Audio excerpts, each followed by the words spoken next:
Okay, Mir, you can start. Yes. Greetings. Today, I, Mihir Karnik from Pre-Law First, welcome you all to the 9th session of 15-day training program for Law CET, organized by MLGE Societies, Manikchand Pahade Law College, Aurangabad. I'd like to welcome our resource persons for today, Dr. Milind Pandit, sir, and Professor Sajay Rao Narvade, sir. Good afternoon, sir. Before we proceed, I'd like to lay down some basic instructions for our attendees. First, please do not turn on your microphone or switch on your video camera feed throughout the entirety of this program, as this may disturb the lecture. Second, if you have any queries, please feel free to leave them in the chat box section of the Zoom meeting, or in case you're joining us on YouTube Live, please leave your queries in the live chat section of the YouTube video. I would also like to request the attendees to please specify the resource person to whom they wish to address their question to. Our resource person for today, Dr. Milind Pandit, sir, does not need any introduction, but still I would like to take this pleasure and say a few words. Sir has a MA and PhD in English. Sir is currently working as a head of department of English in MSS College of Science, Arts and Commerce. Sir is also working as a research supervisor in the Department of English under Dr. Babasaheb Ambedkar, Marathwada University, Aurangabad. Sir has also qualified various exams like NET, SET, and CTET. Sir has also published various research articles which were published in national and international journals alike. Sir has also worked as editor, associate editor, and a peer at various national and international journals. Sir, it's a pleasure to have you here with us today. Without any further ado, I now request Dr. Milind Pandit, sir, to please take charge and address our meeting. Over to you, sir.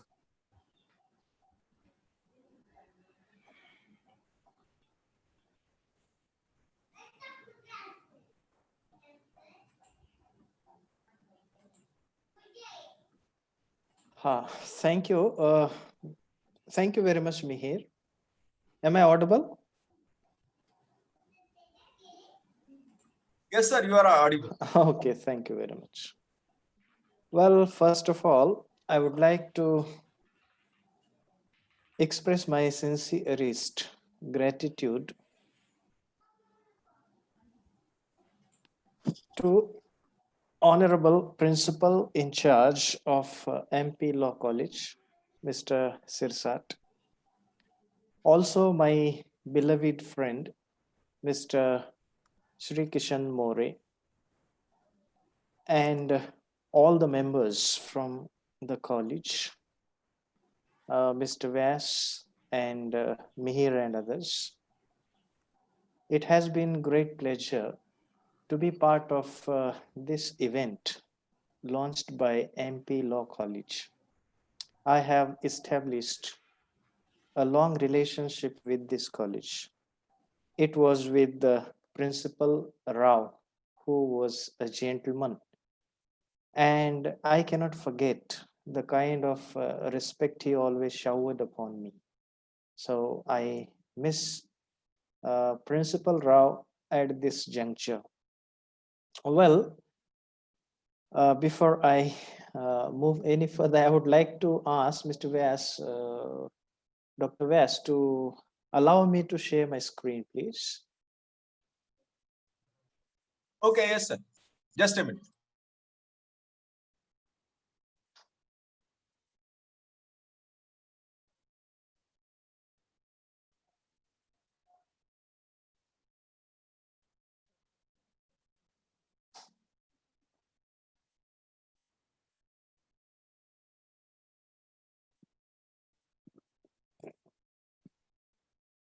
Can you share your screen? Okay. Oh, yes.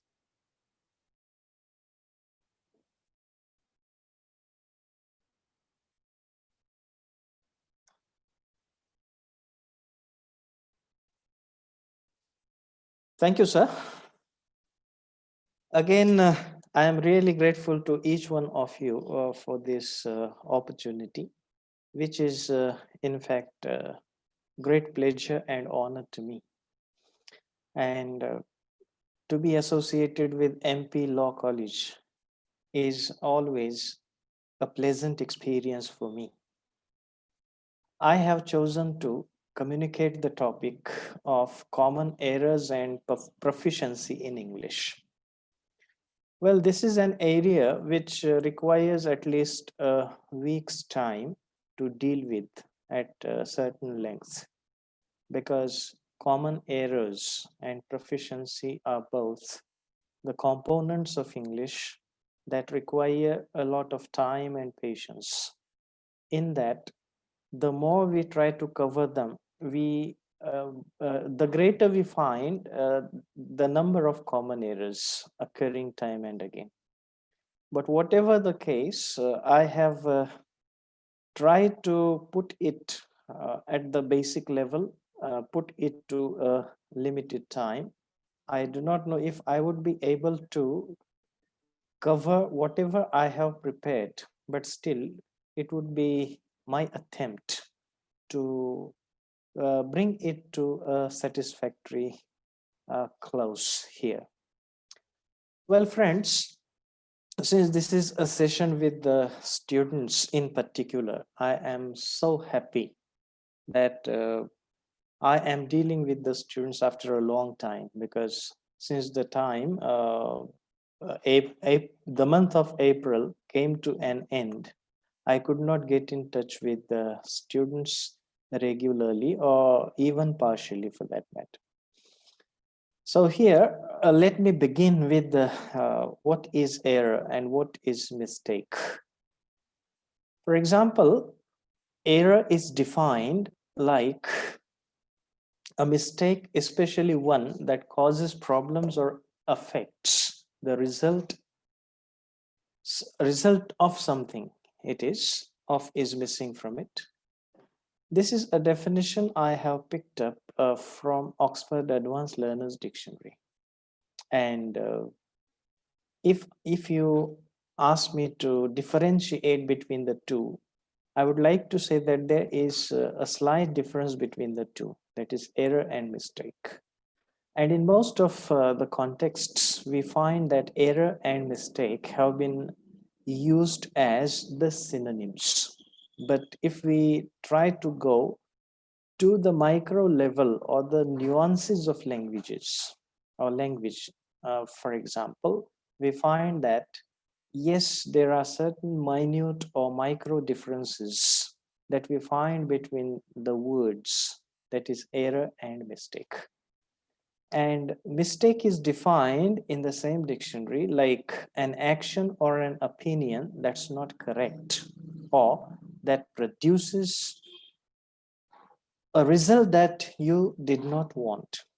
And I have deliberately taken or derived this quote from Wikipedia. So mistake is something that in fact one does not wish to happen. And the difference between error and mistake has been displayed on the Wikipedia when I accessed it on the 18th of the very month. In linguistics, it's considered important to distinguish errors from mistakes. A distinction's always made between errors and mistakes, where the former's defined as resulting from a learner's lack of proper grammatical knowledge, whilst the latter as a failure to utilize a known system correctly. Brown terms these mistakes as performance errors. Mistakes of this kind are frequently made by both native speakers and second language learners. However, native speakers are generally able to correct themselves quickly. Such mistakes include slips of the tongue and random ungrammatical formations. On the other hand, errors are systematic in that they occur repeatedly and are not recognizable by the learner. Why I have read it is that there are certain words like native speaker or second language learner. Who are the native speakers? Let us get understood. The people from Say the UK, the US, Australia, Canada, etc. are generally treated as the native speakers. Who commits errors? Then this quote clearly indicates that both the native speakers as well as the second language learners. Who are these second language learners? Almost everyone that is not a native speaker and that desires to learn English is the second language learner, or whose mother tongue is not English, simply putting that way. But then the difference between the two has been that the native speakers have always been conscious about committing mistakes or committing errors and getting them corrected. How can one get them corrected? Then it is a matter of study or studying one's own communication. And that is how the native speakers always do. Probably, or maybe most probably, we can say that it is the second language learners that go randomly at communication, and they do not carry that amount of consciousness while communicating. What is their problem is they believe, that they have anyhow to make use of English for practical purpose. And when you have such kind of a goal to have English learned for a practical purpose, then you need not care much for that language.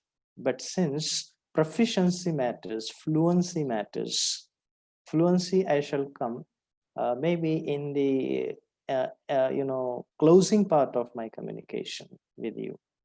But then if we really wish to develop the levels of proficiency, it's important that we be conscious at learning English. And even though it is a second language for us, we have to learn it the way it goes scientifically, or the way it goes in accordance with the set rules of grammar, without which we cannot have say that consciousness developed. And this is the difference, that the native speakers are quite ready to get their mistakes correctly, or say errors correctly, and yes, second time they would not be committing that. Let me also put a difference between error and mistake my own way. Error is something that happens subconsciously, whereas mistake happens, I wouldn't say consciously, etc. But then mistake sometimes happens consciously, and we have to get it corrected. Mistake is something that we do not desire, whereas error becomes part of our natural communication. Anyone can commit errors. And as I said to you, errors are sometimes part of subconscious process, and mistake instantly prompts us to look back to what we have spoken or said. And that is how we can differentiate between the two. We always listen to the things or the phrases like slip of tongue, slip of pen, etc. Slip of pen is a kind of writing which sometimes creates a kind of say blunder, not blunder, but then a kind of mistake which the people do not expect, or even the writer does not expect. While having the pen and paper with us, we keep on writing some sentences, and in the flow of that writing, it is highly possible that we commit the mistakes of certain grammatical words, or maybe function words, or maybe concord is there, and that is called slip of pen. In a continuous flow of writing, when we commit mistakes, that is called slip of pen. And while communicating orally, when we sometimes commit certain mistakes, it is called the slip of tongue. I mean, the mistakes that we never desire, that is called slip of tongue. For example, when we make use of, say, do after he or she, etc. He don't know. Sometimes we, maybe in a hurry, in a rush, tend to say, and that is called slip of tongue. And then naturally we get it corrected like, oh, I'm sorry, I wanted to say, he doesn't know it. So this is the way that slip of tongue or slip of pen works. With this, let me proceed ahead. And here I have chosen certain random examples. For example, we have a statement like, I'm loving it. Many of the people would think as to what is wrong with this. I would say that love is a word that does not take ing participle in continuous tenses, in particular present continuous tense or progressive tense for that matter. Why? Because this is a verb that falls into the category of, say, stative verbs. Stative is a verb that is related to a state or that is related to inert perception and cognition. And that is why we cannot say, I'm loving it. Rather, we'll have to say, I love it or I have loved it. This is, I mean, these are the random examples I would like to deal with, and then I shall move further. She was not knowing that. Know also falls into the same category. And we find the majority of Indian speakers of English go on communicating this word. I mean, know is the word that is very often used by us Indians in this manner, which is not acceptable to the rules and regulations of standard grammar. Again, there could be the questions. Why should we follow, those methods which were set in by, say, the British or the native speakers? Why can't we have it set for us? Choice is yours. But when it comes to the standard contexts, we have to follow the standard rules of that language. And this does not fit within those rules. And that is why we have to follow that. Are you understanding what I'm saying? See, understand is another verb. I have chosen the same category in the first line. Are you understanding what I'm saying? Understand is a process which is again related to perception and cognition, that is insight. Suppose I listen to someone and I say I'm understanding. What is the guarantee that I necessarily understand? Because this is an abstract process. Understanding is the abstract process, and no one can be assured of it. And that is why the verbs like understanding cannot be acceptable in the progressive sentences. This is again a common error, or maybe we can call it a mistake. We have Mr. John is working here since 1999. What is wrong with this sentence? Many people would say there's nothing wrong, but yes, there's something seriously wrong with this sentence. Mr. John is working here since 1999 means Mr. John joined this place in 1999 and he did not move out of it at all. And that is why this sentence becomes slightly ridiculous to understand that way. So John is working here since morning is all right. Even that is not perfectly all right. When we say John is working here, that is complete. John is working here at this moment. So simple present tense, present continuous tense, this way refers to a specific kind of time, and it cannot cover a major portion of time. And that is why this sentence seems to have carried this error. And then we have how I can get that book. Generally, the Indians, while framing questions, frame them like this. Whereas the rule of the question is, that you should be using verb before the pronoun or noun that you are using in that interrogative sentence. And while it is presenting your interrogation this way, you have to look after this rule. Verb, that is auxiliary or main, etc., first, and pronoun or noun next. And that is why it is important to realize that the statement which is interrogative here should be like this: how can I get that book? And then the same statement has been used in the next question. Tell me, how can I get that book? And it is also not appropriate to put this question like this, because tell me is, I mean, whenever a sentence begins with a verb, it follows imperative mood, and an imperative mood is supposed to carry a simplified sentence after it. For example, tell me how I can get that book, and at the end it has to be the full stop, because you're beginning with an imperative sentence. If it is tell me comma into inverted commas, then that is all right. How can I get that book? But otherwise, it is not appropriate. This is again a common error. When you will send me a message, I will send you the details.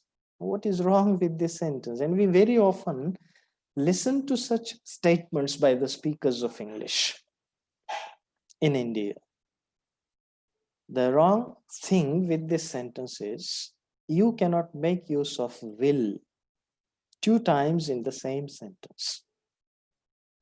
That is why this sentence is supposed to carry, or in fact, this sentence can be termed as carrying error or mistake for that matter. So, when you send me a message, I'll send you the details. It should be like this. So, the first will should be dropped from this sentence, and then it becomes appropriate. Rina had watched a film last night. Now, last night is the past day, and or past time we can say, and had also refers to the past tense. So the question might be as to what is wrong with this sentence. The thing that is wrong here is we cannot make use of had in such a context. Why can't we?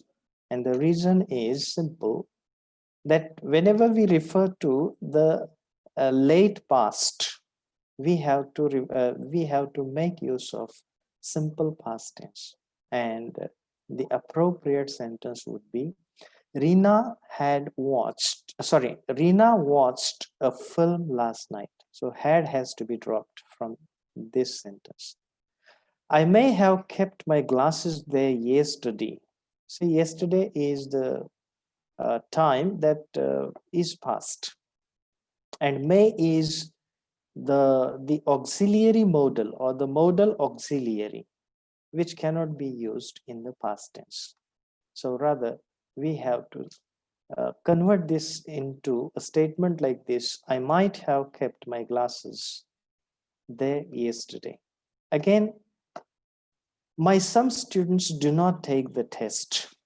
This is again a habit of the people using my, some together this way. But it should be some of my students rather than my some students. And then we have a verb like trust, which falls into the first category. I wouldn't pay much attention to that. Then just keep attention on it. Usually we slip on the ground of grammar whenever we deal with the function words like prepositions, articles, etc. This happens because we are under the influence of mother tongue. So attention on it. If I were to pronounce a statement of this kind in Marathi, I would say, त्याच्यावर लक्ष ठेव. So were is the word that creates confusion, and then that makes us causes a habit in us this way, that even in English we start using the preposition there, and it turns out to be a wrong choice. So it should always be like this. Just keep attention to it, not on it. Then we have another statement which is from your own area. The judge has awarded punishment to the culprit. You always refer to such a statement, but I have always felt this semantically unacceptable a bit. Why? Because award is a word that is usually associated with something that carries honor. Punishment is not an honor. Awarded a sentence, etc., also is a statement that usually goes in the courts, law courts. But then I'm not happy with that. And this is individually what I would like to say, that the judge has declared punishment to the culprit. Now, again, it is a matter of different interpretations. But then award, the category of this word is always associated with something that is honorable. But since it has been a kind of trend that was set long in the past, as long as maybe during the independence times, we find that the same thing carries on. But then I'm not happy with this kind of construction. Speak the own sentence. Again, here, own is the word that is wrongly used. We cannot say speak the own sentence. Rather, we should be saying speak your own sentence. Now, the problem with this presentation is that this is an area which has to be dealt with in a two-way fashion. But since we have been restricted to technology, and that kind of physical interaction is not possible, this is going to be a one-way path, which actually deserves to be a two-way interaction. I would have definitely enjoyed this much myself into a classroom, but never mind. Let us also think of these words. Here I have chosen some words from the perspective of spoken English. Spoken English is that which is used in oral communication. And here is a word like useless, but we generally find the people tend to pronounce it as useless. Then it is an error. Wanted. This is the usual pronunciation that we in fact listen to, but it has to be wanted. See, this is the oral error. Attacked. It has to be pronounced as attacked. I mean, there are certain rules of grammar. Ed is the inflection in the language of grammar. Ed is the inflection that is attached to the basic word attack. And the rule of grammar tells us that whenever the word ends in a voiceless sound, like k, I mean, again, it requires some kind of more discussion, but it is not possible for me to again take you to the area of phonetics and grammar that way. So the rule of phonetics and grammar both tells us when a word ends in a voiceless sound, that is a sound like k, p, etc., ch, then the inflection, that is ed, has to be pronounced as t, not d. And we find that the people normally pronounce this word as attacked. There are other words as well, touched, walked. I mean, there are so many words. Even a word like shame. I mean, he has shamed us. And sometimes the people might tend to pronounce it as he has shamed us. So, these are the things that we have got to avoid. These are the spoken errors. Then we have nation, and the people pronounce it simply as nation. So pronunciation always matters. The better the pronunciation, the better the rhythm of your communication. Original, we find that the people pronounce it as original. Again, a spoken error. In the previous examples, I have dealt with the written errors. Then we have, also the spoken as well as written error in the next word, that is criterias.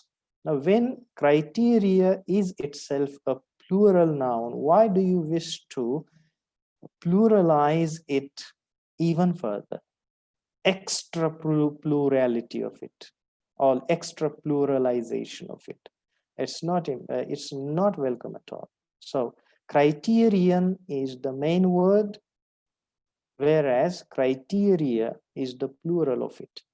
So we should keep avoiding, this kind of redundant, pluralization of words. Then children, the same case. The people pronounce it as children's, or maybe they tend to write it again a slip of pen. Women, we have got the habit of turning certain things into plural as per the rules that are set for most of the words, but we usually do not care for the exceptions that are meant for pluralization. But then the trend continues. Peoples is a plural noun as well, but then there are certain contexts. When you say, I wish to deal with a people, in that context, you can use peoples. Otherwise, people is in itself sufficient as a plural noun, without yes, in most of the contexts. Then we have datas. Datum is the singular noun, data the plural, whereas datas is not acceptable plural noun at all. Then again, spoken error. Fairness. NESS is always pronounced as ness, but it is not ness, it is nus or nis. You can either pronounce it as fairness or fairness. Then again, relative is always pronounced by most of the people as relative, spoken error.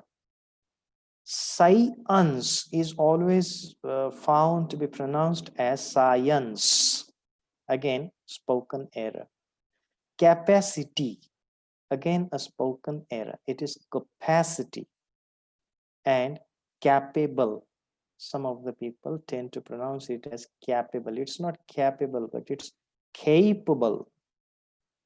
Let us also deal with these examples of common errors further. We were not able to stop ourselves from laughing. Under such circumstances, we can make it better like this. We couldn't stop ourselves laughing. So be unable or be not unable. Be not able. That is not the context everywhere. So rather we can say, we couldn't stop ourselves laughing. One of the strange person, whenever the phrase one of is used, we find that the noun following it usually carries the plural form of its own. But we find that the people pronounce it in a singular fashion. One of the strange person was present at the event. Rather than this, we should be always saying without fail as one of the strange persons was present at the event. Next one is, we are having a nice and a lavish bungalow. See, when you have already had something, why do you wish to say we are having a nice bungalow, a lavish bungalow, etc.? Having refers to the time that is future. Maybe I can say, I am having a nice bungalow next month, or maybe tomorrow, or maybe in the evening. That means at present, I do not have one with me. And that is why we should always avoid this. I look to hear from you at your earliest. I mean, the Indians tend to produce their sentences their own way. But there's nothing wrong in doing that. But then certain norms of grammar, certain norms of language are to be followed. So when there are the set phrases or fixed phrases, we cannot change them individually. When it becomes a social trend, then it is all right. If it becomes a trend to make a sentence like this, no problem at all. But if it is not widely accepted, we cannot make use of such statements. It becomes unacceptable. They become unacceptable, I mean. For example, I look to hearing from you at the earliest rather than your earliest. So whenever it is, I look to, I mean, actually I wanted to put forward there. I look forward. I missed one word here. Again, error there. I look forward to hearing from you. I wanted to put forward here. Please note here. Look forward to hearing from you at the earliest. Next. I have few friends from the West Bengal. See, whenever you refer to a state, a nation, etc., you're not supposed to make use of a specific article like the West Bengal. You cannot call it the West Bengal. Simply call it West Bengal, and I mean that is the rule of zero article. And then I have few friends. Few always presents a negative connotation. Negative meaning. Few means I have almost none. And that is why an article is required there. I have a few friends from West Bengal is the right sentence, correct sentence. There's little water, the same thing. When you say there's little water left in the glass, that means there's almost no water. But when you say there's a little water left in the glass, that means there's at least some water in the glass. He's coming from London. I mean, we usually put a question, where do you come from? And then the people say, well, I come from Aurangabad. I come from India. I come from London. But we also find the people having had such a habit, he's coming from London. I mean, it means that at present he is coming from London. Actually, he has already lived here for months together. So you cannot say he's coming from London. The dog has stood on its back legs. See, apostrophe is wrongly used in such contexts. When we refer to some noun and wish to replace with it, or maybe possessive form of, not possessive, but yes, possessive that way, but without apostrophe. The dog has stood on its back legs.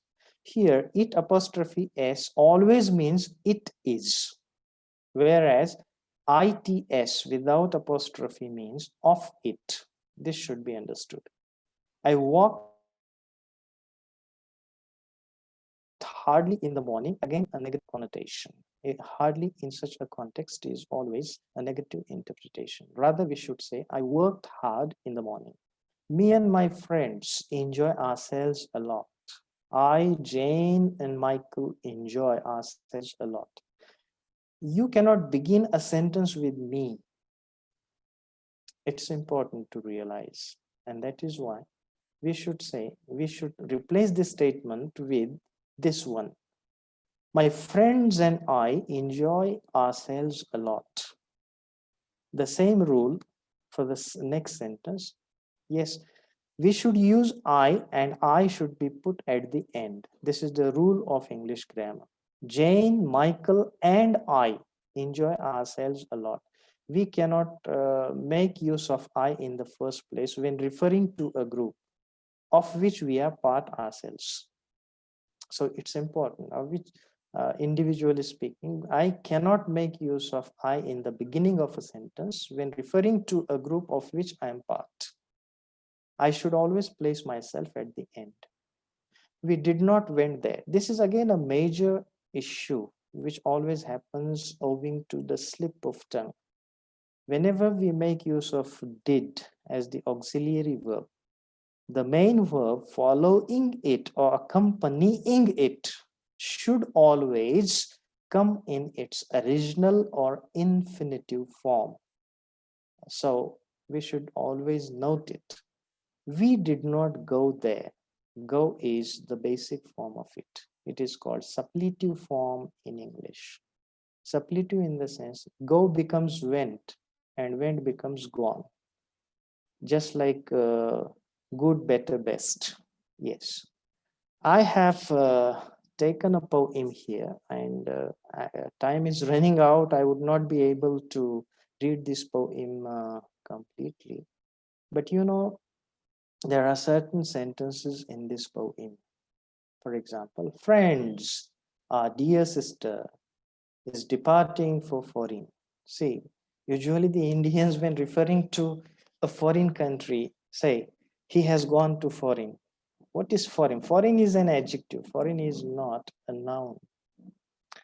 And then is departing. I mean, the Indians have the habit of making use of ing participle all the time.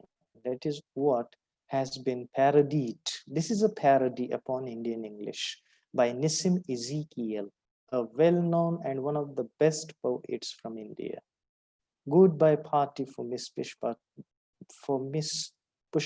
TS. Party is to, not for. And then in 2-3 days, see how randomly we speak. In 2 or 3 days it should be, but here it is something different. We are meeting today to wish her bon voyage. When you wish someone a bon voyage, there should be an article, indefinite article, a bon voyage. You're all knowing friends. No, I have already spoken of. And now see the lines. What sweetness is in Miss Pushpa. I mean, sweetness is the word that shows great influence of mother tongue. What sweetness is in Miss Pushpa. Concretely speaking, sweetness has not been inside a person. Figuratively, that is all right, but then we can say sweet words, etc., sweet language, etc. But sweetness in Miss Pushpa is something that makes us, laugh a bit. I don't mean only external sweetness, but internal sweetness. Now see, this does not show a logic while communicating. Miss Pushpa is smiling and smiling, even for no reason, but simply because she is feeding. I mean, see how randomly we communicate in English. Miss Pushpa is coming from very high family. I mean, we say Miss Pushpa comes from a very high family. I mean, again, article is missing here, and coming is the word wrongly used. Her father was a renowned advocate. It has to be a renowned advocate. Again, article missing. In Balsar or Surat. I mean, we are not definite while speaking. That is the habit. Habitual communication is also parodied here. I'm not remembering now which place. Remember, cannot be used in the continuous form. Surat. Ah, yes. Once only I stayed in Surat. I mean, I stayed in Surat just once. I mean, that is the usual kind of statement expected here. With family members of my uncle's very old friend. His wife was cooking nicely. I mean, cooking nicely is not acceptable here. His wife cooked nicely. This is what we can say. That was long time ago. That was a long ago. It has to be.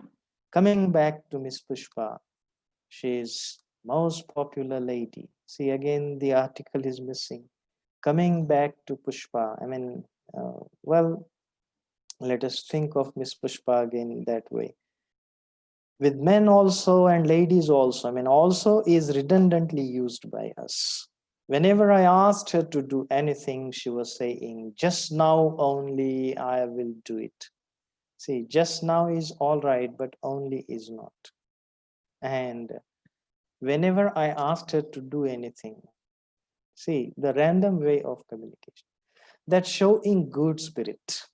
Show again with ing participle. I'm always appreciating good spirit. Appreciate again in the same manner. Pushpa miss is never saying no. We have developed the habit, particularly at most of the English medium schools. We find that a teacher, lady teacher, has been referred to as Miss after the first name.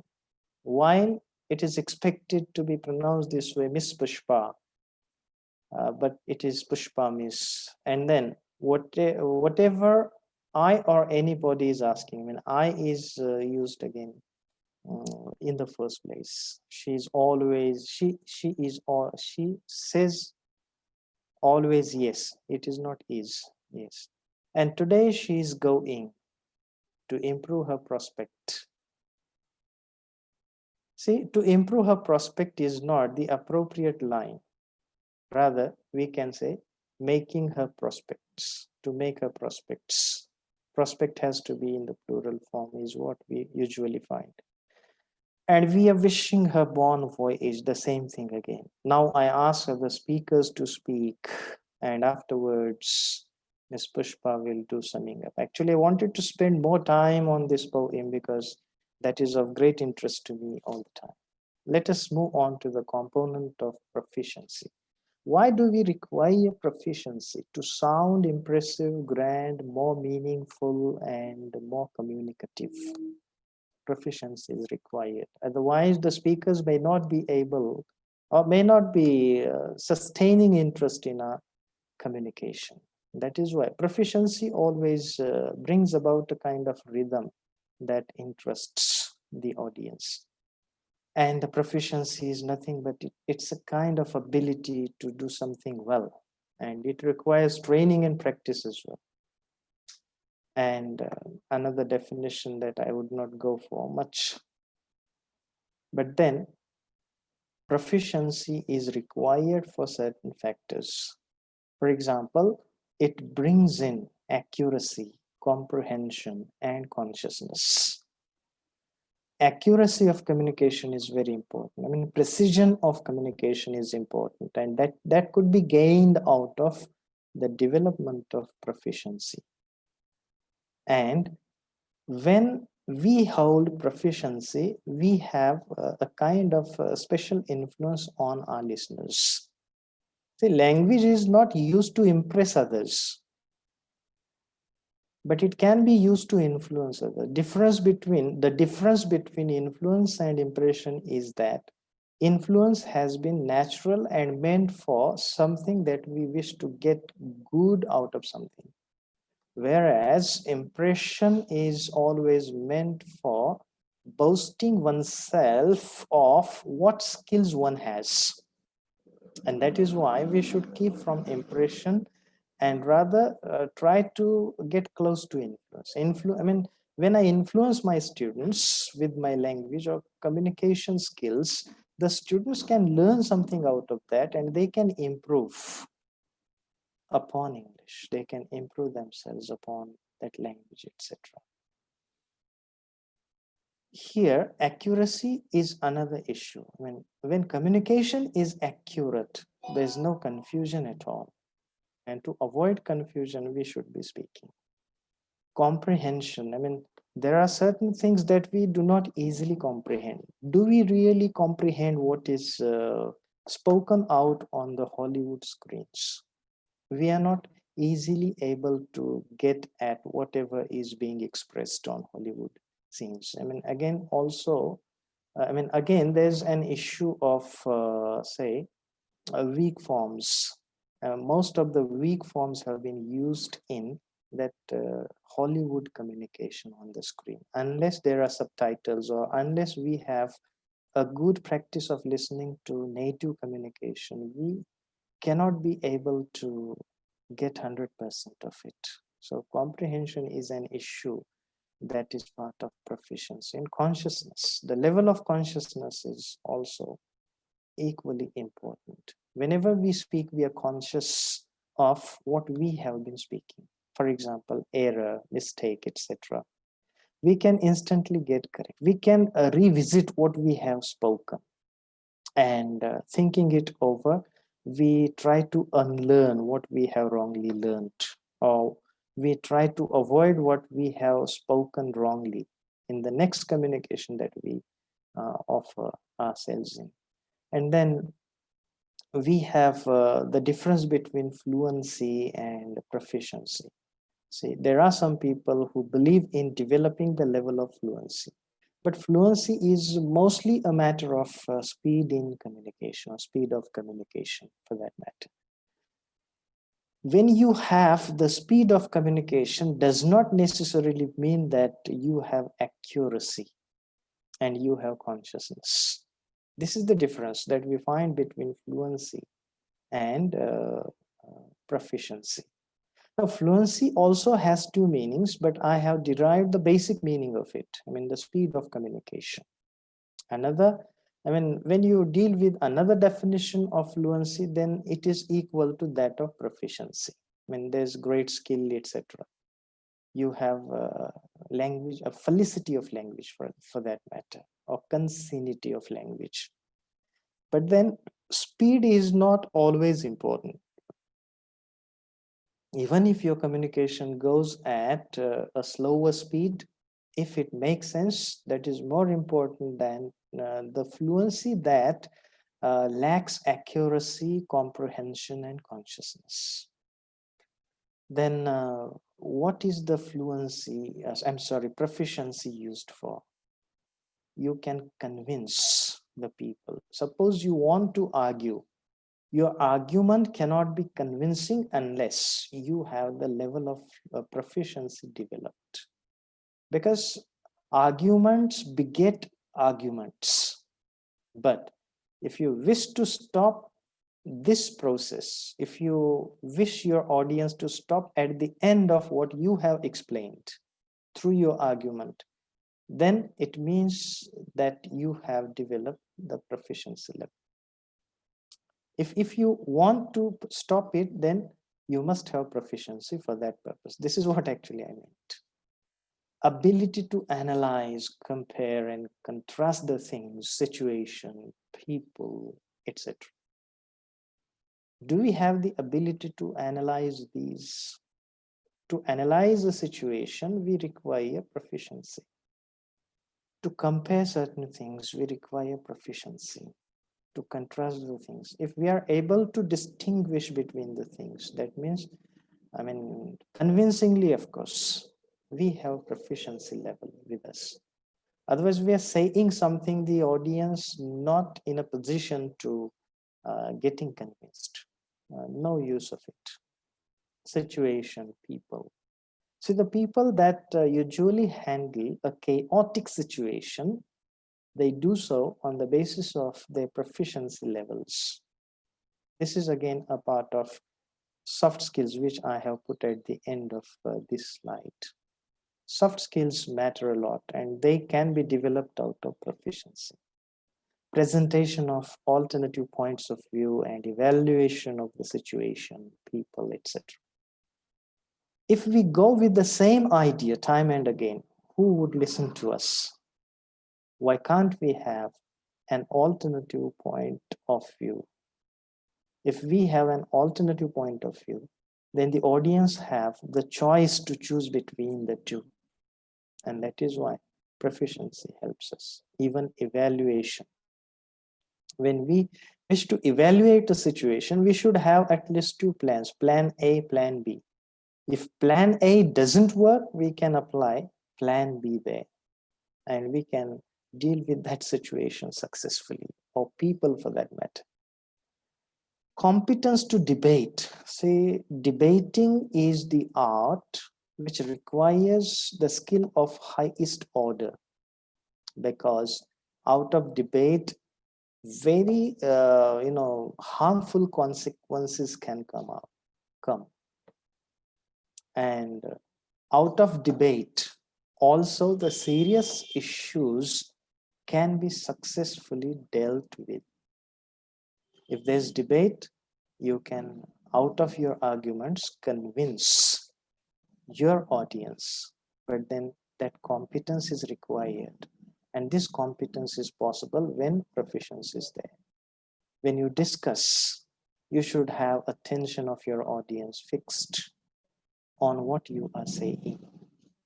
That is how the result of proficiency has been. And hypothesizing, this is very important, because in a hypothetical situation you have nothing concrete with you, but to present a kind of simulation of concreteness, you should have the hypothetical ability, and this is possible when proficiency is there.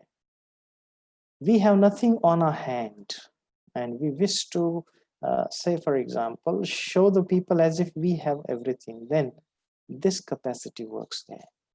Creative approach with imaginative disposition. Yes, creativity is very important everywhere.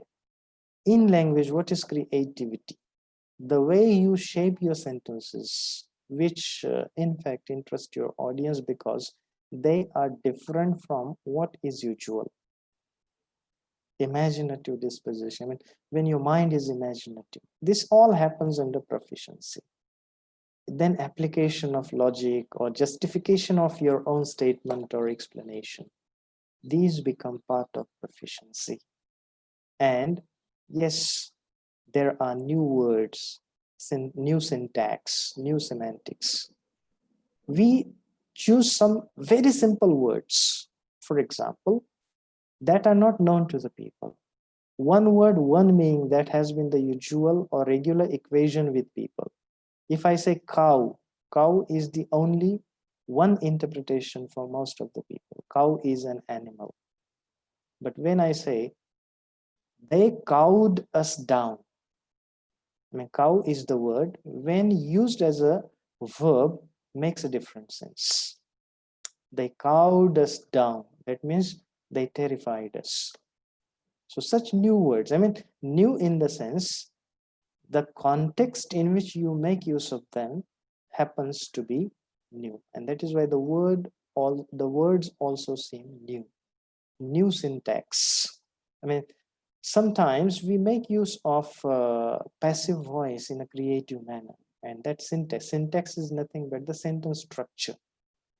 I wish I could deal with the basic sentence structures as well, but I'm afraid there are limitations. And semantics. Semantics and syntax are closely related to each other. Without one, the other is incomplete. See, I always give this example. The sun rises in the west. Grammar, I mean, syntax is completely correct, but meaning is not. So structure and meaning should go together, and that happens under proficiency. If syntax is correct and meaning is not, the sentence becomes meaningless. If semantics is okay but syntax is not, still there's something wrong with it. So proficiency can help us do away with this. See, we have idioms and phrases. The language that is filled with idiomatic expressions always becomes more impressive, grand style we can call it. Idioms are the words which do not give us the apparent meanings that we expect. For example, over the moon. Over the moon, the common understanding would be that someone has visited the moon. But actually, when someone says, well, I'm over the moon, that means I'm extremely happy. Right or wrong? I mean, there's something that is seriously, wrong caused by someone, and someone is responsible to correct that wrong. That is what it means. Take exception to. It means to condemn strongly. Cock an ear or eye at. That means to be fully attentive with the help of your ear or eye. So these are the idioms that we usually find. There are so many idioms. Idioms and phrases are informal in a great number, but there are also formal idioms and phrases. For example, the office like a judge's has been always given to formal communication. So we cannot make use of informal idioms and phrases there. Rather, we should go for what are the formal idioms and phrases. I wouldn't stay more on this. I can, of course, but then, yes, time is running out. The phrase, we have, say, some 5 kinds of phrases. One is noun phrase, the other verb phrase, adjective phrase, adverb phrase, prepositional phrase. For example, a clever student. This is a noun phrase because noun is the central part of this phrase. A clever student. Extremely bad. This is adjective, an adjective phrase. In the garden, this is a prepositional phrase. Quite happily, this is an adverbial phrase. Shall have been, this is a verb phrase. I shall have been doing that. So these phrases always help us to develop our structures further. They are the constituents. I mean, they are the words that are meaningfully strung together. Then we have one word substitution. I'll deal with this and then I'm done. Yes. What is the use of one word substitution? See, communication always demands precision. Minimum time, maximum communication. I mean, that is in fact what the people expect. And we can do it with the help of certain techniques. One of them is one word substitution, which is also part of your curriculum. What is the gain that we have out of it? It saves time and space as well. And it brings precision. Being more and more precise, being short at communication is always helpful. For example, a sentence like this: she is someone whom people respect a lot. Someone whom people respect a lot. These are the 6 words which can be replaced with just one word. She's a respected person. That is all. See, we have saved our time. We have also saved space. Some people have the habit of going at length in their communication, but that could be well avoided because if your communication is verbose, filled with many words, it bores the audience, the listener. And if our communication is short and pithy, naturally, the people would be able to give us an ear with a lot of interest. He told us the story without using too many words. And we can simply say, he told us the story precisely, without using too many words, or the 5 words, which can be replaced with just one word, one adverb, and it is precisely. Then we have John's a person who does not believe in God. We can simply say John is an atheist rather than a person who does not believe in God. I mean, 2, 2, 2, 6 plus 2, 8 words can be replaced with just one word. Don't tell me the stories that entail a lot of emotions. The stories that entail a lot of emotions, there are only 2 words with which we can replace these. Don't tell me the sob stories. That is all. He's the one that hates women. The one that hates women is always called a misogynist. This is how we can substitute many words with a single one.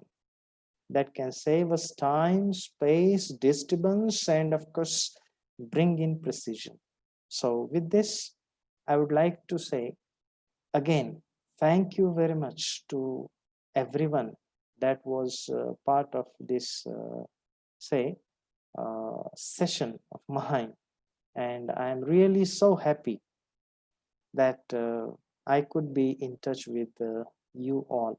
And yes, more importantly, I would like to say that I am so much grateful to the honorable principal in charge, Mr. Sirsat.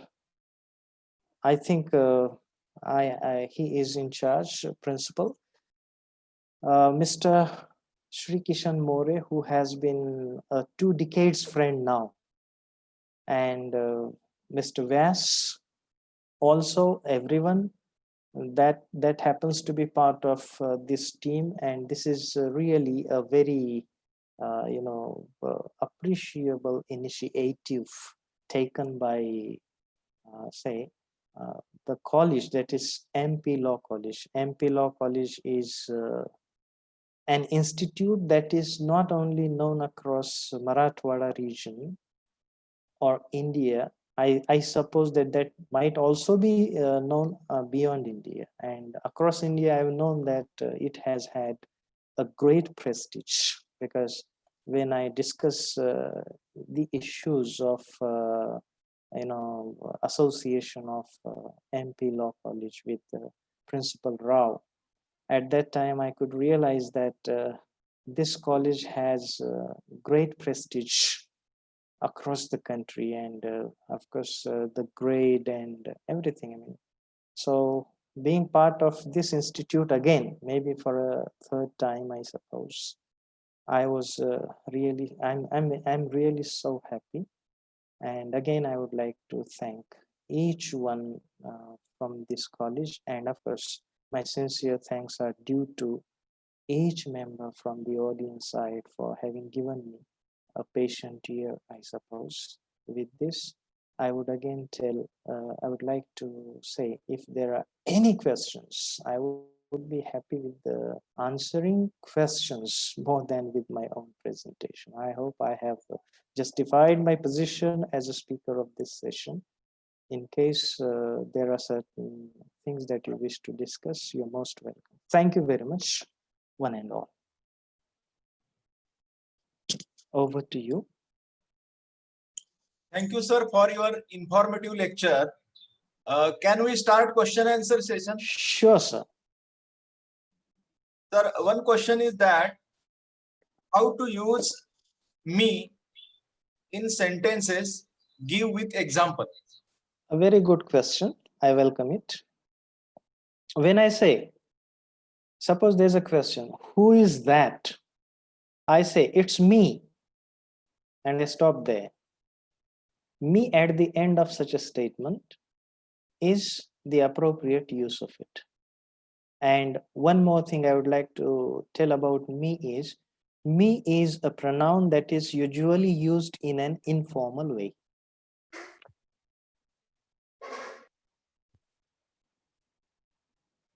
Okay, sir?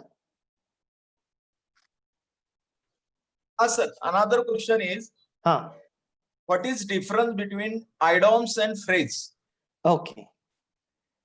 Idioms are the group of words that seem to be showing a general level meaning, but actually the meaning of them has been quite different from what is apparently understandable or understood. For example, we have an idiom like every dog has his day, or every dog has its day.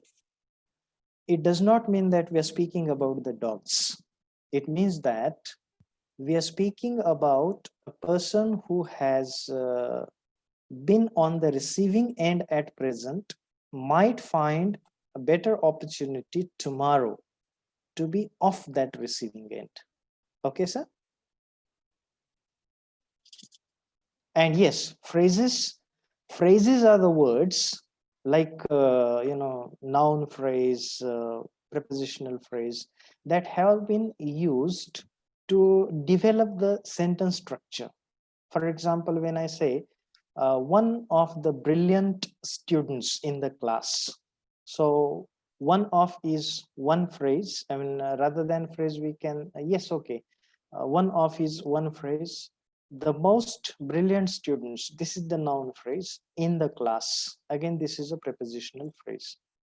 the phrases always help us at the syntactic level, I mean, to develop the structures, whereas idioms always deal with the meanings that have been unusual, or maybe mostly we can say that are not easily traceable.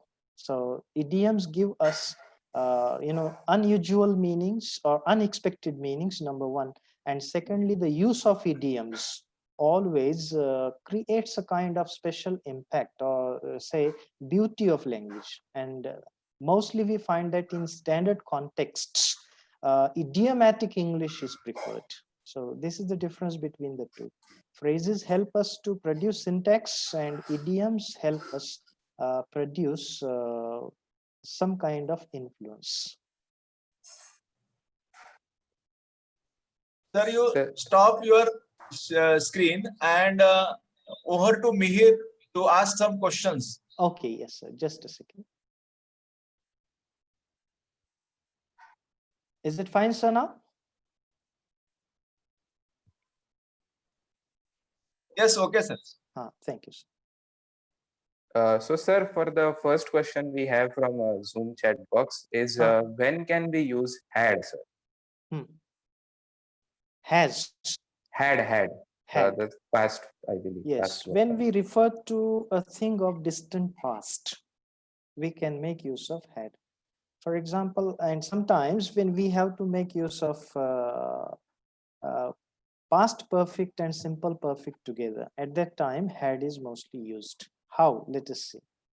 I can say, well, I had gone there some 5 years ago. So this is the distant past. So to refer to distant past, generally we refer to had. Generally we use had.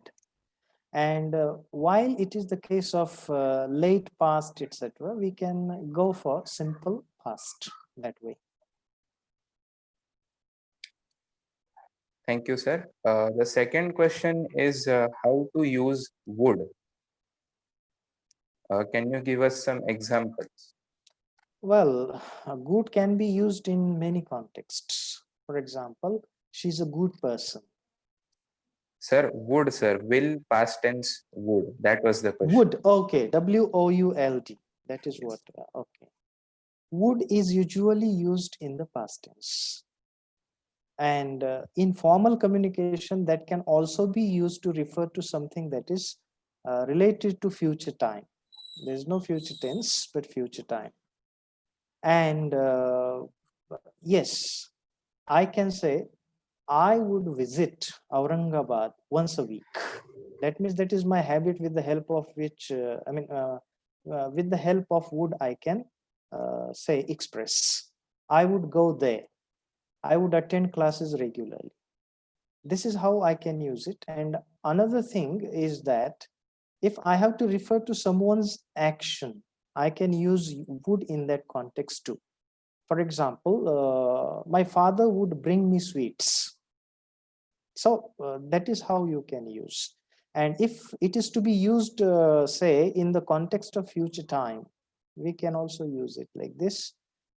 Well, if it's possible, I would be happy to accompany you.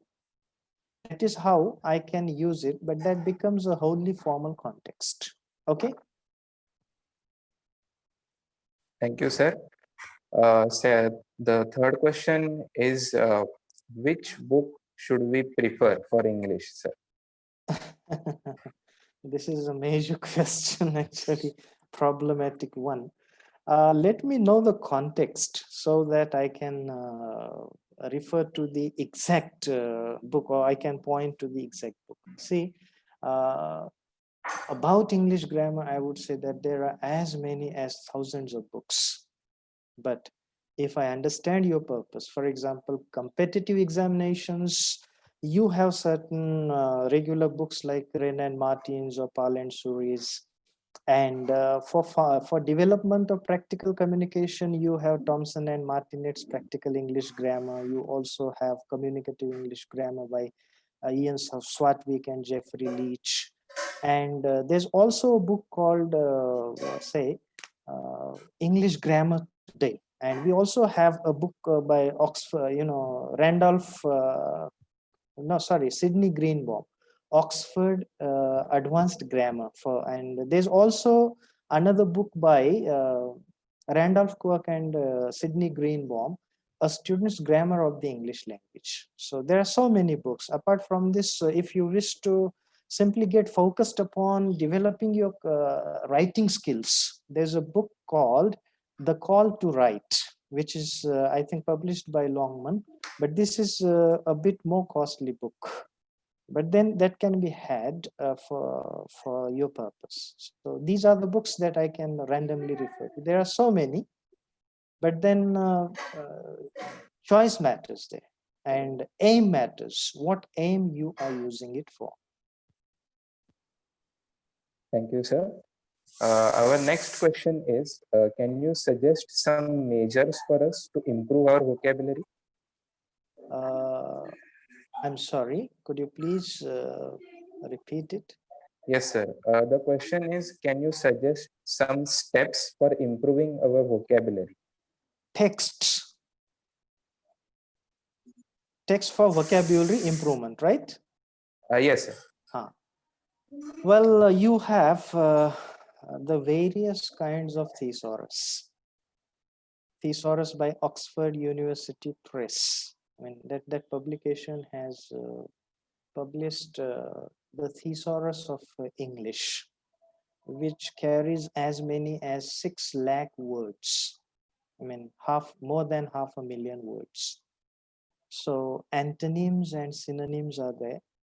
And also there are idioms included in it to some extent. And if you go through that, that can help. Also, there is, there are a number of other sources to develop your vocabulary. Better you go for reading novels, magazines, and say newspapers of standard kind. And if you continuously refer to a good dictionary, they can help you for sure to overcome the issue of vocabulary development.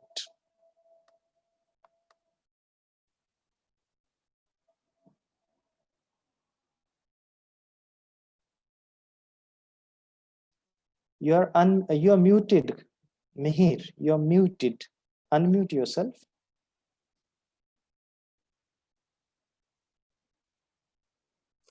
Yes, sir.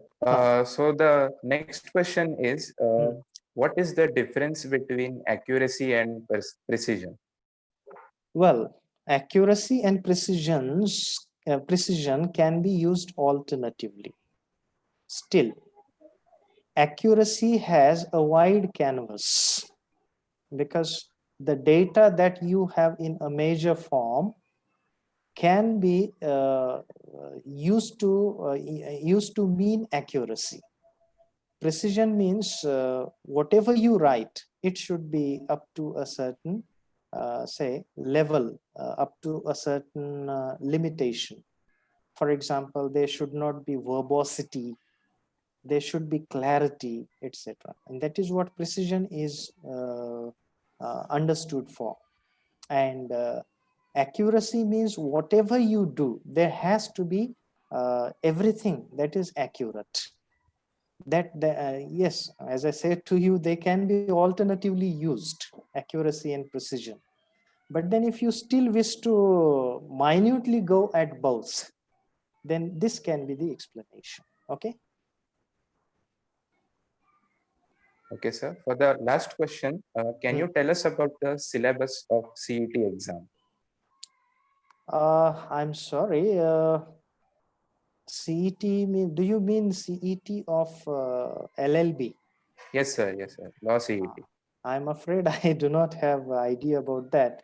But whatever components I have received from, say, my friend Mr. More, the syllabus of this CET is, just a second, please.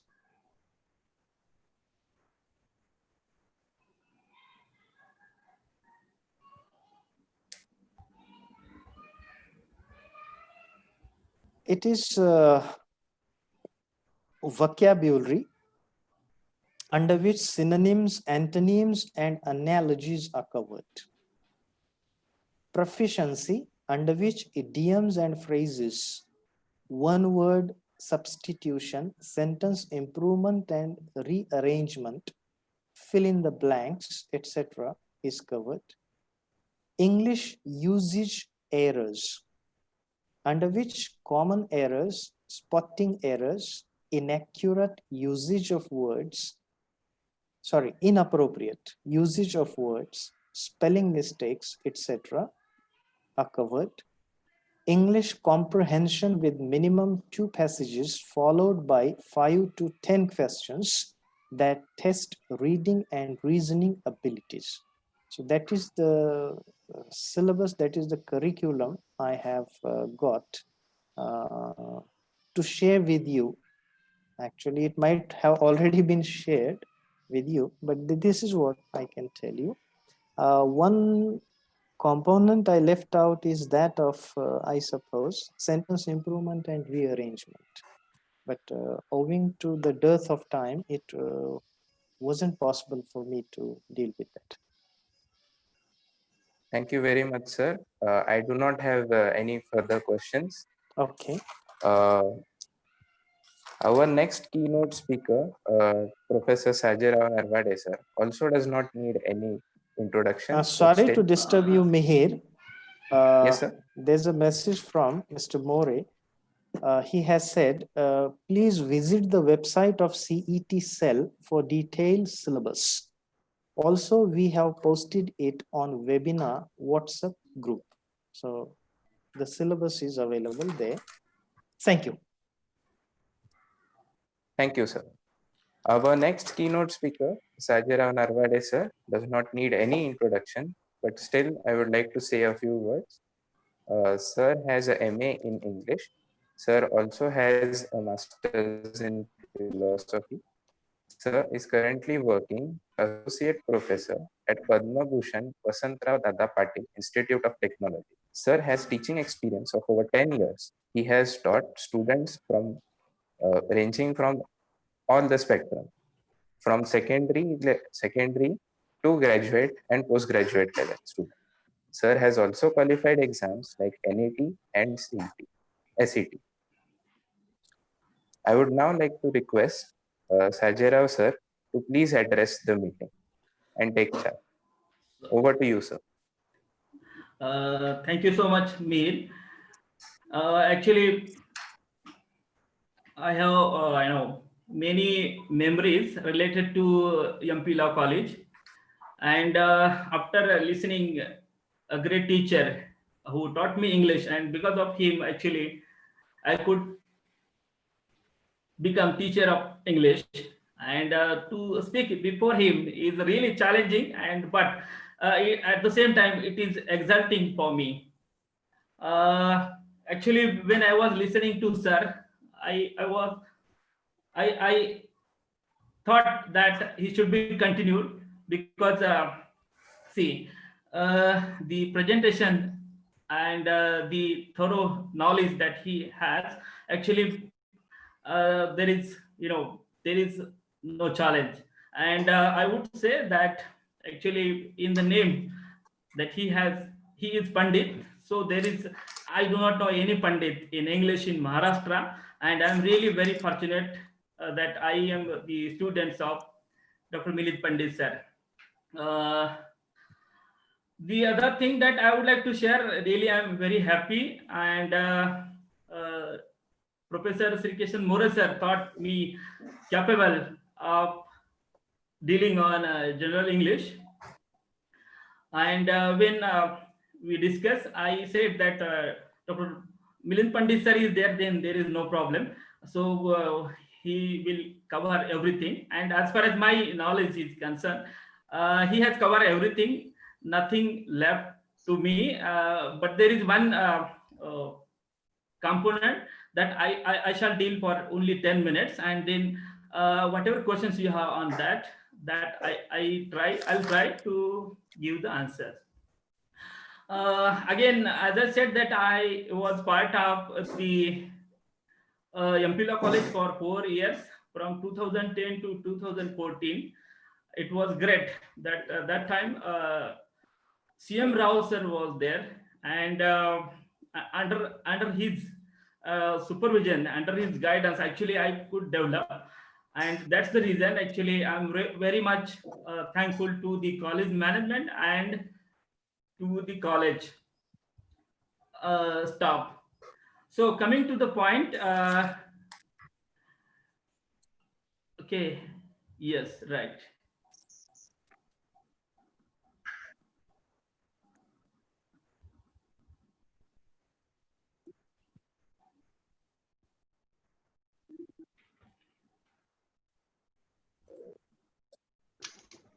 Is my PPT visible?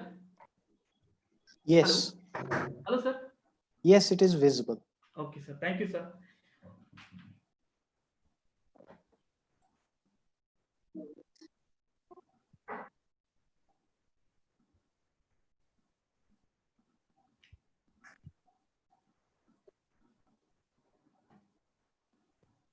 Okay, I shall deal with comprehension, synonyms, and antonyms. So, what comprehension is? So, if any student would like to give the answer, he or she can mute. Mihir, can you unmute one or two students to respond to this question?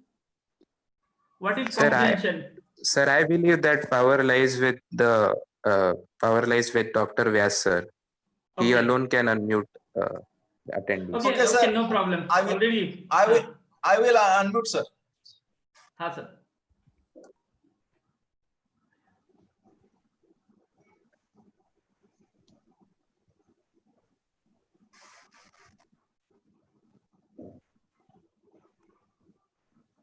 Okay, sir. If it takes that much time, I shall proceed.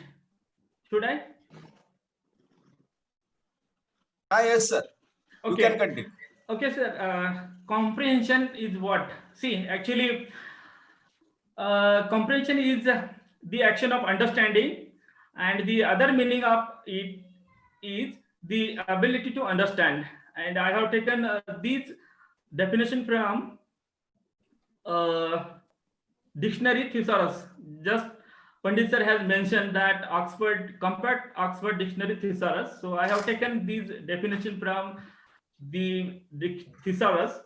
So the other definition that I have taken from Wikipedia and is that it is a measurement of understanding of passage of text. So see, I would like to say, because see, there are many examination nowadays, and where actually you have the passage there for comprehension. So you take all the examinations, you will find that there are one at least passages there, and 5 questions are there. For example, in CET or NET exam, then IBPS banking exam, or take railway exam, you have the passage comprehension, and that's the reason actually I think it is really challenging. So it is a commonly assessed skills in almost all the examinations that are being conducted across the country. It is most authentic tools to judge a person's suitability or ability. See, actually, now we say that we need some skills, and how to judge that skill or those skills. You know, it is a really challenging for the HR department as well, and that's the reason they most of the time they give some assignment, and in that they tell some time to write the write up, or to respond the questions on the passage. Particularly, I am teaching in engineering college, so whenever company come to our campus, actually they give some task related to English writing. So this is the skill that is really best skill or best tools to judge person's ability or suitability.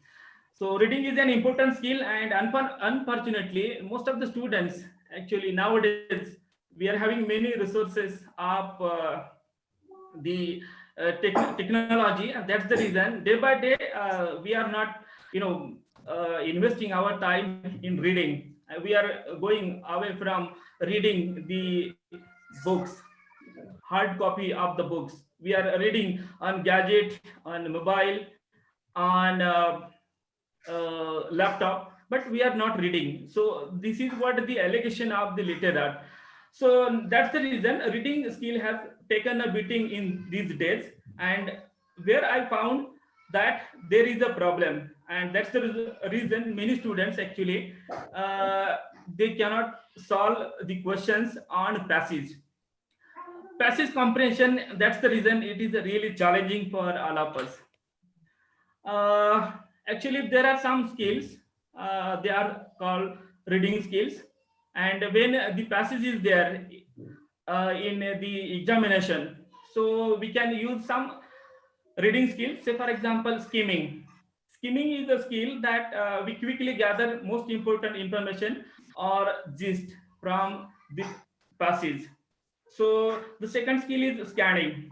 To find a particular piece of information, we can do that by having scanning.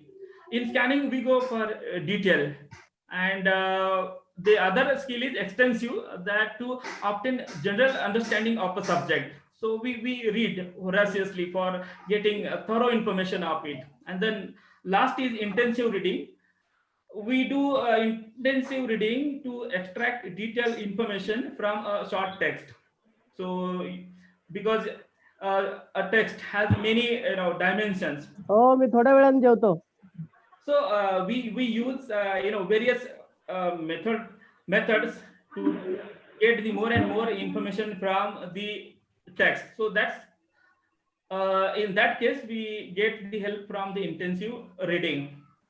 Now, most important thing is that when we are dealing with passage comprehension, so actually we need to identify, because there are some questions, they are based on particularly these parameters. So they are, for example, the passage is primarily concerned with then which of the following statements best expresses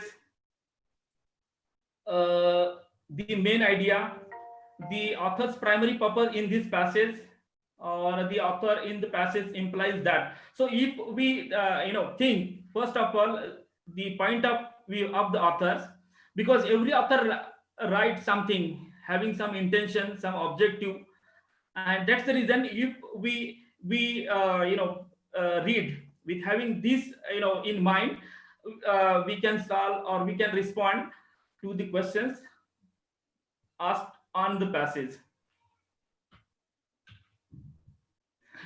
Again, we must remember that while reading the passage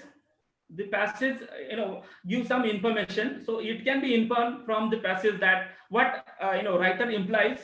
When we are reading the passage, we must try to connect with the writer, because writer uses styles, different tones, and idioms, phrases. So to understand thoroughly, we need to understand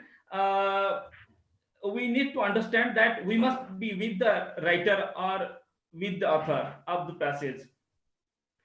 We must also focus on the statement that summarizes the main idea of the passage. See, in UPSC examination also, I heard that in the recent format they are having this type of passage. One more thing I would like to share at the same time. There are some examinations, say for example GRE or TOEFL or IELTS, where actually they check your reading skill, speaking skill, listening skill, and writing skills. So the focus is there on reading skills. So there are some passages given, and you have to respond. So if you understand passage, having the intention of the author in our mind, we can respond to questions very effectively. So I would like to share here some tips. These are the common tips. Many of you might have already done this. So the first of all, we must read the passage fairly quickly to get some general idea. it is called skimming. So what happens, if we read very fastly, we get the we get something from the passage. We must also read in second time, or in second phase we can read the questions and try to understand their meaning. We must read the questions again, we must come to the passage, and very carefully we must find out the relevant portions of the passage where you can get answers to the questions. Here I would like to share with the student that you must underline some words, because see, after all, English is not our father's, mother's, or anybody's language. It is a foreign or international language for us, and having been said many times that English is very difficult language, and we assume that it is very difficult. So but it is not the case. English is most easy language, and I would prove in coming slide that how it is very easy language to understand, to learn, to speak, to write, and for communication and for business. So the first thing is we must fairly quickly read the passage. Then we must read the questions and answers, and we must underline the important words and the related sentence, the related answers of the questions. That helps. Then we must read the passage, and we must underline the sentences, again the phrases or the gist of the passage, so that helps us to write the correct answer. To decide heading of the passage, we must always think in our mind that every writer writes something having intention. So we must think that what could be the right or suitable title for this passage. We must read for that purpose it, and then we can solve the passage. We can solve all the questions very confidently on the passage. We must always we must think that what can be the suitable title for this passage. So look at the style. See, as I said that every writer they employ some different styles, tone, symbols, imagery, and figure of speech. So in short, we have to do the discourse analysis of the given passage, and it is really challenging. And that's the reason, actually, if we do some practice of it, if you solve 5 to 10 passages, definitely you can solve all the questions very confidently. Here I would like to share my own experience, actually, in NET and SET examination. So my favorite question was the passage comprehension, because 4 questions, if one question go wrong, 4 questions, actually I was getting the mark completely in 4 questions at least, if not all of the marks in comprehension. So that's the reason that was my favorite question in NET and SET examinations. So if you do the practice of 5 to 10 passages, I'm sure that all of you can solve the passage. You will enjoy the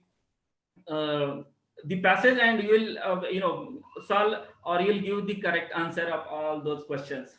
Now coming to synonyms. Actually, as I said earlier, that why English is very easy and very simple language. The reason is that we are having number of synonyms words in English for a single entry or a word, and the list is before you.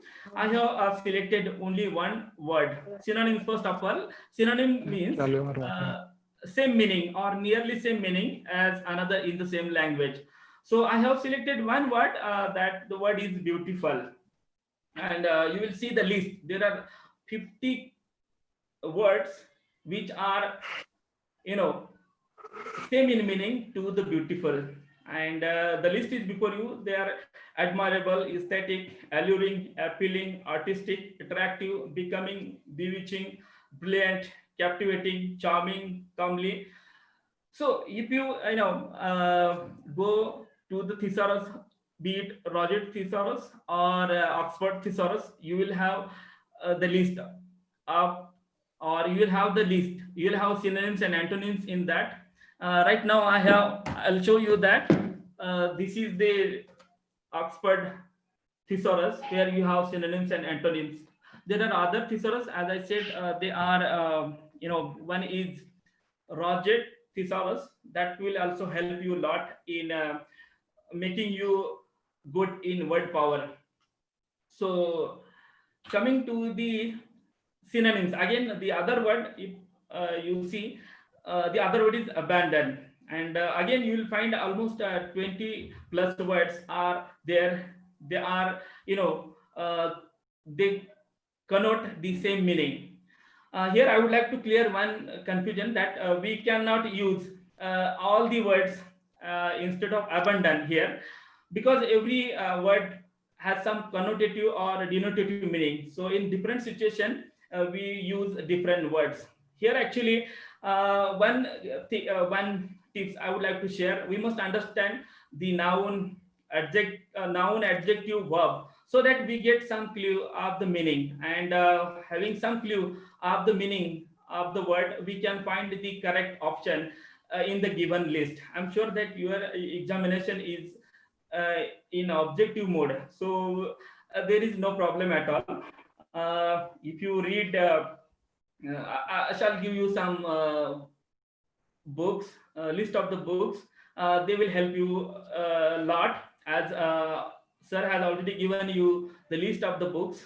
They are, best books in the world. So for your the CET examination, I would like to share you the list of the books, and they are English for all. The book is available in your library, law college library. English for all. I'm not remembering the name of the writer, but English for all is a big book that will help you, and the whole syllabus is covered in that book. The other book that I would like to share for sir, as Dr. Pandit sir has already mentioned, common errors. So this book will help you a lot, and this is an excellent book that I found on common errors in English. So this book you also note down. It is also published by Oxford University Press. One more book, and the most of the UPSC and MPSC or in all competitive examination, the book used or referred, that is English grammar and composition, written by Paul and Suri. That book also is very important for such type of CET examinations. Then one more book is there that you can refer, that is Essential English Grammar and Composition, written by Thomas Pichard. So this book also is very, very important. You can refer. As sir already said, that René Martin, that is the classic book for making you competent in basic grammar.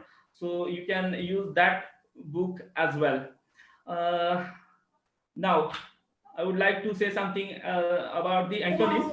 See, actually, as I said, that there are more than 20 to 50 words for a single entry or word in any dictionary. You will get the synonyms or antonyms. So here, actually, the antonyms for beautiful, that is ugly, and for ugly, you have the list of the word. See, unattractive, ill-favored, hideous, plain featured, plain looking, unlovely, unprepossessing, unsightly, displeasing, disagreeable, horrible, frightful, awful, ghastly, gruesome, grisly. So these are all the words for ugly we can use. Here actually I would like to say that, see, after all, success we get by hard work. There is no shortcut, I know. And even if you take the CET, you must read thoroughly, and you must read all the one word substitution, synonyms and antonyms. Once you read all the entry in the book, I think at some extent you can be confident in giving or solving all the questions in the coming CET. So this is the list. Again, you can note down. Compact Oxford Dictionary Thesaurus, published by Oxford University. Communication skill, written by Sanjay Kumar and Pushpalata. English Grammar and Composition, written by Rajendra Paul and Suri. Holy Faith Essential English Grammar, written by James Thomas Pichard, and Essential English, written by E. Suresh Kumar, P. Srihari, J. Savitri. So these books definitely will help you a lot in cracking the CET, coming CET. As far as I have read some your question paper, I don't think that they will pose a great difficulty to you, and you will solve very easily all the questions. So the common words or the structures uh, asked in the examination, they are very common. Preposition and common words that you read in a daily newspaper. So for example, the one word I found that was sorry, I'm not able to recollect it, but common words that we read about the law, they figured in examinations. Okay, plea, for example, PLEA, that one word. So such words figure in the examinations, and definitely you can solve very easily.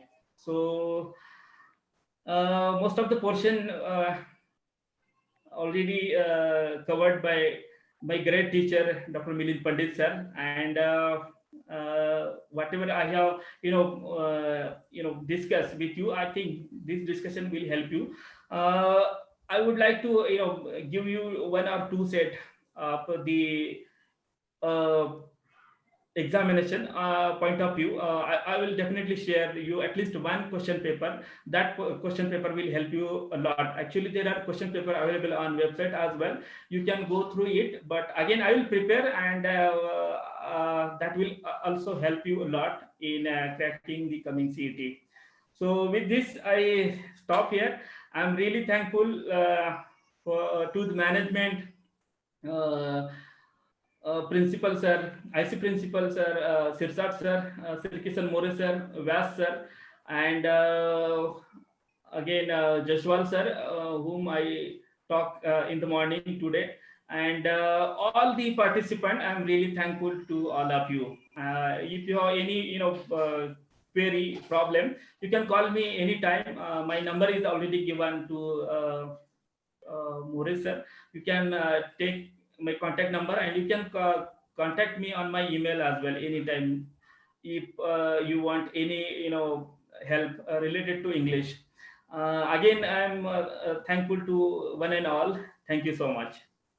If you have any doubt or questions based on passage comprehension and synonyms and antonyms, you are welcome.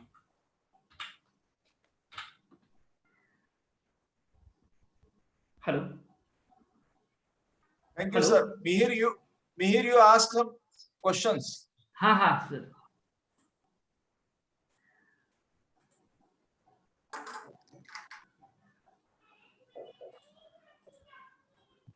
Sir, so unfortunately, there have not been questions on the Okay. Zoom platform, but I have some questions, sir. Yes, Can sir. I ask my questions? Yes, please. You are welcome. Sir, when we are Sir, before that, attempting the sir, excuse me, before that, stop sharing if possible. Ha. yeah. Sir, my question is when we are giving these competitive exams and there are passages through that we have to deal with. So, sir, when it takes a lot of time to read, for me at least, so how can I, quickly go through the passage and still be able to answer all the questions correctly? Yeah, How can absolutely I? right questions, and it is a really common question to all the people. Even it happens with me as well. It takes a lot of time. Why it takes a lot of time? The reasons are, faulty reading skill that we have developed in course of time, because nowadays actually we do not read, many of the students do not read newspapers and books. They read only on mobile or on gadgets or on laptop. So we cannot read for a long time on WhatsApp, on laptop, or on the other electronic gadgets. So better it would be if you give fair time to reading newspapers and practicing some passages from the books that I have suggested. So they will help you a lot. The other major problem is that there are many problems, but one is not having good vocabulary mastery over the word. So it becomes very difficult for us to understand the passage thoroughly. But by practicing, I think it becomes easy. So first of all, we must develop correct reading skills. And not having correct reading skill, there are many problems. Unfortunately, because I'm teaching to first year and even second year students as well, I check sometimes their performance in reading. Actually, many students are even can't read effectively, or even they do not read up to the expectation. I'm talking about first year students. So this is happening because of the technology has some advantages as well as disadvantages. We must do the practice of reading, because LSRW, listening, speaking, reading and writing, we get mastery only by doing the practice time and again. So you do practice of it, then only you will be able to solve it. But as far as actually I think the most easy question in any examination is passage comprehension, because the questions you have there in the passage, so that should not pose any difficulty. I think at some extent I have given satisfactory answer to you, Mihir. Yes, sir. Yes, sir. Definitely. There are no more questions. So, Vyas sir, can we proceed with the concluding part of this program? If I have your permission. May I interfere, please? Yes, sir. Yeah, Yes, sir. Please. Yes, sir. Yes. Pandit sir. Well, I would like to congratulate Mr. Sarjarao Narwade Thank you on so much, having sir. made Thank a you good so much. presentation. And Actually, before you, it is really challenging. I'm, no, it's not like that. I'm your student, and to speak after you, it was not good. I had actually, that's the reason I yesterday requested you that I should speak in the beginning, but as their plan, no problem. But that's okay. Sir. That's okay, but you have covered the areas that you had chosen for discussion quite well. Sir. And Thank you, yes, sir. Thank your you so much. PPTs have provided proper insights to the audience that way. So again, I would like to say hearty congratulations to you. Okay? Thank you so much, sir. Thank you so much. Thank you. So, Vyas sir, can we proceed with the concluding part of this program? Yeah, Mir. Okay, sir. Mir, you can continue. Thank you, sir. Professor Ambika Datta ma'am has been working as a lecturer in Department of Social Science at Manikchand Pahade Law College in Aurangabad. For 6 years, she has taught various subjects from social sciences for a long time, like sociology. I would now request Professor Ambika Datta ma'am to please give concluding remarks. Over to you, ma'am. Thanks, Mihir. First of all, I, on behalf of Manikchand Pahade Law College and its enthusiastic fraternity, extend my sincere thankful gesture to Professor Dr. Milind Pandit and Professor S. Narwade for an insightful talk related to general English. Dr. Milind Pandit sir unfolded the nuances of languages by dealing very gracefully on common errors and proficiency in English. Sir explored the error aspect and the proficiency with an in-depth understanding. Even Professor Sir S. Narwade sir also dealt with the subject in a very simplistic way and also related it to the verbal ability. So to say it other way, that English language is related to our verbal ability, and when it comes to verbal ability, it focuses on majorly three things. First of all, reading, secondly, grammar, and thirdly, vocabulary. And when we learn to bring all these three ingredients together, we actually unfold a new version of ourselves with an improved verbal ability. So that is how we can understand that verbal ability is so important to express ourselves in a true best way. So I would like to leave my concluding reflection with this note that this webinar has been a boosted marathon to encourage and also to train the young minds, those who are preparing for the CET, and this will definitely help them develop the 3 C's. Those 3 C's are capability, competence, and confidence. I wish all the best to all these participants. And last but not the least, I'm thankful to all those resource persons, the speakers, and the organizing committee for giving me this privilege to place my concluding words before you.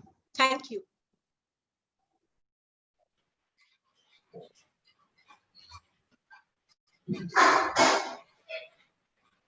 Thank you, ma'am. Yes, sir, if I have your permission, I would also like to extend a small vote of thanks. Yeah, Mihir, you can start. Okay, thank you, sir.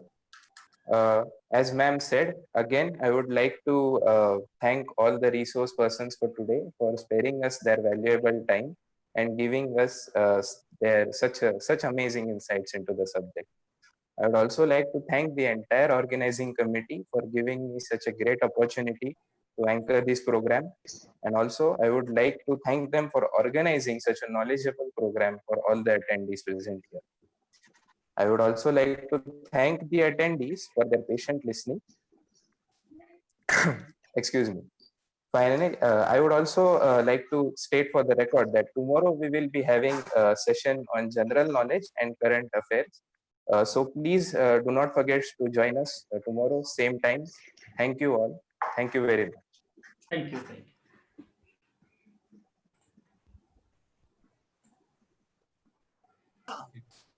Pandit sir and Narode sir, thank you very much. So thank you so much, sir. Thank so you. much. Thank you. Glad Thank to you see very you, much. sir, Wonderful after experience. long days. Yes, yes, sir. Glad to see, really, sir. Yeah. And And same cooperation we required in future also, sir. Yes, sir. you're Now most it is a welcome. good opportunity. You're most welcome, sir. And Sir. you can call us under your rights. Sir. Yes, Sir, anytime, sir. sir. Actually, Yes. when Mure sir called me, I couldn't say, no. And I said It's to your- him that Pandit sir is there, then no problem. You have #1 person in Maharashtra, so why you are requesting me? But still, It's your college, sir. It's your college. yes, sir. Yes, that's the reason I cannot say no to you people. So Sir, whenever you sir, call, actually, I'm always there. I feel very happy when I, speak with you people. Right, sir. Right. Huh? Okay, sir. Thank you so much. Thank you very Thank you, much sir. and good day, sir. Good Yes, day, sir. sir. Same to you. Bye. Thank you, sir. Bye.